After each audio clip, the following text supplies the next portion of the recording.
Hello and welcome to Amethyst Star Crafting. My name is Jane Allmark and I'm a UK independent Stampin' Up demonstrator.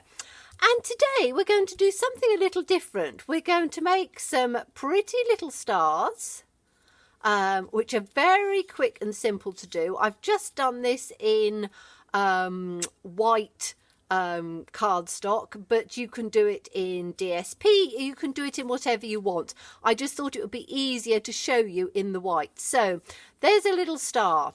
We can then take it up another level and we can actually make a rather beautiful three-dimensional ornament. I'm not quite sure how well you'll be able to see this from the camera angle, but basically it is a three-dimensional flowered ornament that, again, if you did it in DSP, if you use some shimmer paint, you can take it to whatever level you want, but it is very simple and very easy.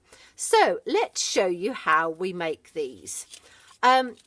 I'm using black cardstock to just show you on because I think it'll be easier with the white against that. So we need the envelope punch board. Now we can do so much with the envelope punch board, but we can also make some really simple, easy stars. So we need 2 by 2, 2 inches by 2 inches, and we are going to line it up at the 1 inch mark, and then we're just going to literally punch around on all 4 corners. So as I say, it's something that's very simple. You can make all sorts of things with the envelope punch board, from envelopes to boxes to 3D projects. You can also make very pretty flowers this way as well. And when we come into the springtime and not sort of Christmas time with ornaments, I shall show you a few of those. So, but you could see how quickly it is to just whiz through. I'm just going to clear my paper from underneath. You need to clear it every sort of half a dozen or so pieces. Otherwise it sort of builds up underneath and you find it straining to push your button down. And the reason is that you've got the bits on the side. So I'm just going to go through these few that I've got. So we've got a whole pile, but you can see it goes through very quickly and doesn't take a huge amount of time. I'm all for making projects that are fairly easy. I've seen some amazing and beautiful origami projects, and I do like doing a bit of origami. But it can be very time consuming and also can be a little bit complicated for a lot of us. I find I look at some of them and I go, oh my goodness, I'll never manage that. So I watch the beginning and then I never get anywhere else because I think, oh, it's too complicated. Okay, so we have just punched on all 4 corners. Now all we have to do is to take our bottom to our top like this and then just fold it across this way. Okay, so just fold it across, give it a crease down. You can do it with your fingers because it's quite small. You can do it with a bone folder as well. I tend to just do it with my fingers because I've just been playing around with a few samples and it really doesn't take very long at all. So that's what we're going to do. And then if you just sort of pinch it just a little bit and then take corner to corner and just fold it, take corner to corner and literally just fold it in on, so lining up that corner and just pressing it. Take it round to the next one, just put your finger. What it does is it reinforces that little crease, and it also gives you the little crease in the bottom, which is here, which then allows you to turn around and press that out, and you've got one piece of your star. So let's do the next one. Literally just fold it in half, squeeze it along your edges, and do exactly the same. Try and get it as accurate as possible. However, it is not absolutely critical if you're a little bit out. I'm quite often, particularly if I'm on camera like this, it's sometimes very difficult to get things absolutely accurately. And again, if you're somebody that doesn't have a huge amount of patience, then, you know, if you're a tiny bit out, it really doesn't matter. So again, just pinch it up, take the side, push it in, take the side, push it in, take the side, and push it in, literally just all the way round. And all that does is that reinforces that little crease down at the bottom, and then you've got the second one. So if you then put this one on top of this one at a diagonal, and what I did to stand them up, so if I just there we are, put that one in like that. If I turn around and take this one that I did to start off with, I just put, if you can see, I've just put a couple of glue dimensionals, one up on the other. So as I say, take a little bit of twine, thread or whatever on the top, and you've got yourself a really pretty little ornament. And exactly the same on here. Let me just press that one down so it's not quite as much of an angle. Literally just put them across like that, hang them up, and as I say, you've got some very pretty, very simple stars that you can put on the tree, or you can hang around the house, or you can make some really nice sort of wood bark and hang them from there, spray them, cover them with shimmer paint, but a very simple, easy thing. So let me show you how we went on to make the other one, which is a little bit more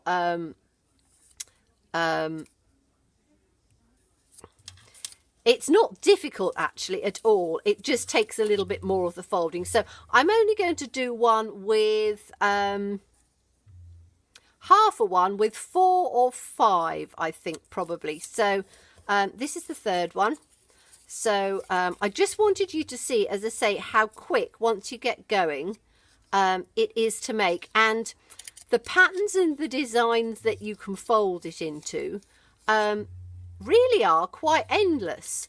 So let's just put this one in this way like this, turn this one out here and just fold it in. So that's the next one, and do another one. As I say, I love using the envelope punch board, and I was actually looking at a video to make flowers using the envelope punch board, so as it so happened, and I thought, oh, I like making flowers where you sort of pinch the corners to give that sort of chrysanthemum type look. And so that's what I did. I did exactly the same as I'm doing here. Folded it like this, thinking it would come out as a bit of a chrysanthemum, and then suddenly realised that it actually looked a bit like a star. So I thought, oh, where can I go with this? And this is what ideas and things I think are all about. You know, you start with something and then it turns into something else. And again, if you've never seen it anywhere else, it's actually really good, because there are so many ideas and projects and things, and you make something and you think, oh, well, somebody else did that, but you know, I'm going to have a go. So I think it is really good when you come up with something that that is fairly unique. And I always say fairly unique, because in the land of paper grafting, there probably is very little that hasn't already been done by somebody somewhere. And that's the joy of paper crafting. You know, we all get our ideas and then develop them and change them and put our own flair on them. So this really is to give you the idea of making it, and then put your own flair on it. Do it in whatever you want. So, okay, this is the last one we're going to do on this. So again, just fold it across, but you can see it's only taken a few minutes, and it is fairly simple and straightforward. So we're just going to take this bit on here, this last bit on here, and fold it like that. Okay, so if we then take this and fold it flat like that, so again, take them and fold them flat, take them and fold them flat, and take them and fold them flat like this, and then take that one and fold that one flat. Okay, then we just need a little bit of wet glue. You need wet glue from this because you need that wiggle room. And what you're going to do is you are going to glue, and you don't need a huge amount, there's me with it blobbing out everywhere. And you're just going to take this piece, you can see where you folded it, and you are just going to position it one on top of the other. The wet glue is great because it allows you then to wiggle it into place, and you do need a little bit of wiggling because you want to try and line up all of those corners nicely, and then, as I say, just give it a bit of a press. Okay, and then take some, I'm just going to hold it just for a second, and then just take the next one and do exactly the same thing, just a little bit of wet glue all the way around. Take the next one, and again the same shape, just pop it over the top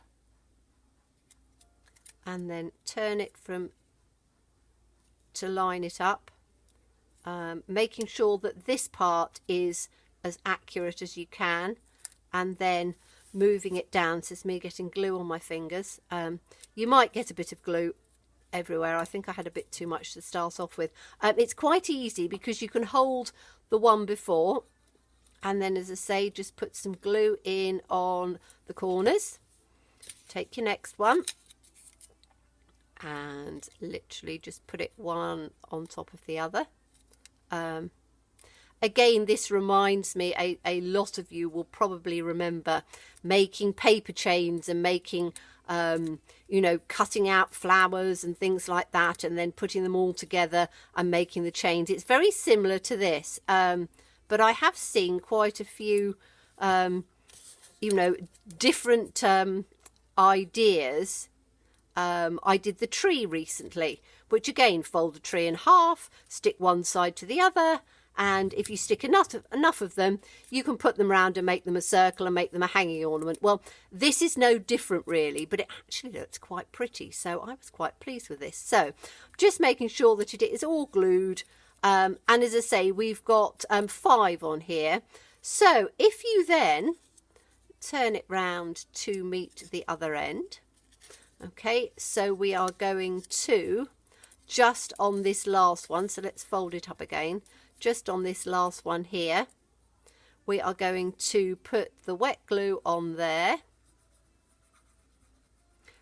If you're using heavier cardstock, you could always use a hot glue gun, or, as I say, just have a little patience and wait for it to dry. I'm using fairly just sort of thin cardstock, so we're going to put these corners together now, so you can see on there. And if you just sort of take it across, you can just fold it so that you know you're going to have it on a nice fold, and make sure that it's, as I say, up to your corners, like that. So let me just open that. Oops, I've got a little piece stuck here. That's it. So out on here. There we go. So, as I say, just make sure that that piece is stuck in. And then if you open it up, you can have it, says me, I've got one piece stuck in on here, haven't I? Let me just open that piece up. That's better. That comes out that way. So you can have it sort of all the way round. To make your piece come together, if you take these pieces like that, so basically you've got it, you've just got it joined together. If you take those pieces together and glue them, you have then got your flower like that. Now, if you think of, because what I was thinking of again is looking forward, if you think of Easter time, you could actually do this as a daffodil. Because I think that it looks quite daffodil-like. So, you know, do it in yellows. In fact, you could use the blends and actually colour it before you put it together. And you'd have a lovely daffodil. If you take it just out this way, so bring it up that way, you almost have it as a, what do you call it, like a little barrel thing. But as I say, what I did for this one was I put these together. So you've got your flat star on the bottom like that. You've got these together, which almost looks like your daffodil. And then all I did was this with this one was to put the one over the other like this and to glue it together. And what I did was I put a glue dot in the center and then just glued down each one of these, put them together, and you then have this double hanging ornament. So again, some very simple, I'm not going to stick this one together because I don't know quite what I'm going to do with it afterwards, but it is a very simple thing to do. You have got a little star, which will take you a few seconds to do, and you can then build up an ornament. And as I say, this was done with 5. This I think was done with 7 or 8. But you can make it with 12. You can make it with as many as you want. Put your ribbon down the center before you glue these pieces together, and you've got your hanging ornament. So thank you so much for watching me today, and lots of new ways or different ways of making the most out of your envelope punch board. So thank you so much, and bye-bye.